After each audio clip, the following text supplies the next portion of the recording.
ఈరోజు అన్ని గుళ్ళు కవర్ చేస్తామని చెప్పి అస్సలు అనుకోలేదు మావా. Hi friends, welcome to our channel. This is Sampath. ఏంట్రో బొట్టు గిట్టు పెట్టి రెడీ అయ్యి ఉన్నాం అనుకుంటున్నారా? ఏం లేదు మావా, ఈరోజు రథసప్తమి అని చెప్పి మేమైతే అందరం గుడికి వెళ్ళాలని చెప్పి ఫిక్స్ అయ్యాం మావా. నైటే 7 కల్లా స్టార్ట్ అవుతుంది అనుకుంటే మేమైతే 9కి స్టార్ట్ అయ్యాం మావా. ఎందుకంటే ఇది ఇక్కడ కనపడుతుండగా పొడుగ్గా మనిషి అన్నమాట చాలా లేట్ చేశాడు ఈ రోజు నిద్ర లేకుండా.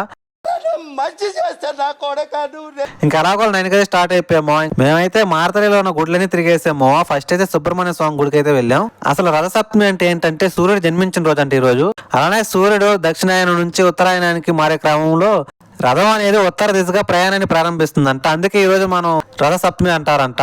అలాగే సూర్యుడు 7 గుర్రాల రథం పైన దర్శనమిస్తున్న రోజు కూడా అంట ఈ రోజు. అందుకే ఈ రోజు నుంచి సూర్యకిరణాలు భూమికి చాలా అంటే చాలా దగ్గరగా వస్తాయంట. అందుకే ఈ రోజు చాలా మంది నాన్ వెజ్ కూడా తినకూడదని చెప్పారు నాకైతే అది నిజమో కాదో కింద కామెంట్ సెక్షన్ లో కామెంట్ చేయండి. ఇంకా దీని గురించి మీకు ఏమైనా తెలిస్తే కింద కామెంట్ సెక్షన్ లో కామెంట్ చేయండి నాకు తెలిసిందైతే ఇదే, అందరు తెలుసుకుంటారు. ఇంకా ఆ తర్వాత పక్కనే ఉన్న వెంకటేశ్వర స్వామి గుడికి అయితే వచ్చేసామో మేమైతే. మళ్ళీ అయితే చూడొచ్చు మీరైతే. అసలు గుళ్ళు అయితే ఎంత బాగుందో వీక్లీ 1 or 2 times అయినా రావాలనిపిస్తుంది. చాలా అంటే చాలా పీస్ఫుల్ గా ఉంటది. ఇంకా మాకైతే వెంకటేశ్వర స్వామి గుడిలో ప్రసాదం పెట్టారు ఇంకా తినేసి మేమైతే వేరే గుడికి వెళ్ళిపోయాం. నెక్స్ట్ ఏమేమి గుడికి వెళ్ళామని చెప్పి నెక్స్ట్ వీడియోలో చూపిస్తామో. మీరు వెళ్ళే ముందు లైక్ అండ్ సబ్స్క్రైబ్ చేసుకోండి, పక్కన బెల్ ఐకాన్ ఆన్ చేసుకోండి.